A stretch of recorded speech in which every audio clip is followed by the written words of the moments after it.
د کابل د یوې بلې نوې څپې پیل. له غزني څخه کندهار ته د افغان پوځ نظامي تجهیزات چیرته وړل پیل شوي دي. تازه جزئیات څه دي ویډیو کې وګورئ او چینل سبسکرایب کړئ. السلام علیکم لیدونکو، ستړي مشئ. د کابل د یوې بلې نوې څپې پیل. له غزني څخه کندهار ته د افغان پوځ نظامي تجهیزات وړل پیل شوي دي. راپورونه وایي له غزني ولایت څخه د افغان پوځ چورلکې او یو شمېر نور جنگي تجهیزات وړل پیل شوي دي. یو شمېر انځورونه په خواله رسنیو کې لاس په لاس کېږي چې پکې ښکاري یو شمېر چورلکې په ټیلرو کې له غزني څخه د کندهار په لوري لیږدول کېږي. عام خلک د دغه انځورونو په خپرولو سره وایي چې طالبان دې د افغانستان ملي شتمنۍ خوندي وساتي.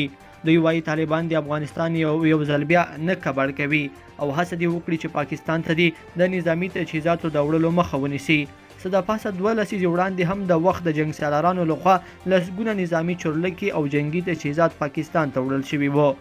اسلامي امارت تر اوسه په دې اړه کوم غبرګون نه دی ښودلی، خو د پاکستان په وړاندې تل خپل دریځ نرم ښودلی دی. بلخوا امریکا وایي نړیواله ټولنه په تمه ده چې طالبان به پر خپلو ژمنو عمل کوي. د امریکا د بهرنیو چارو وزیر د G20 هیوادونو تر غونډې وروسته په یو ټویټ پیغام کې ویلي چې خبرې او بحثونه یې رغنده او ګټور وو. د ده په وینا ټوله نړۍ دې ته په تمه ده چې طالبان د نړیوالې ټولنې سره پر خپلو کړو ژمنو عمل وکړي.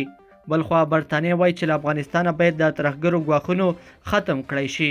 د برطانیې د بهرنیو چارو وزارت په یو خپره شوې اعلامیه کې ویلي چې چین او روسیه دې د نړیوالې ټولنې په مرسته په افغانستان کې د ترهګریزو فعالیتونو مخه ونیسي او داسې اقدامات دې ترسره کړي چې له دغه هیواد احتمالي ګواښونه ختم کړي.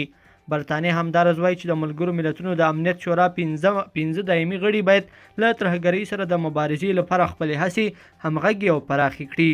لیدونکو په دې هیله چې دا مطلب به مو تر پایه راسره لیدلی وي. که مو دغه ویډیو خوښه شوې ویډیو لایک کړئ د سره او چینل سبسکرایب کړئ. تر بیا ښه وخت.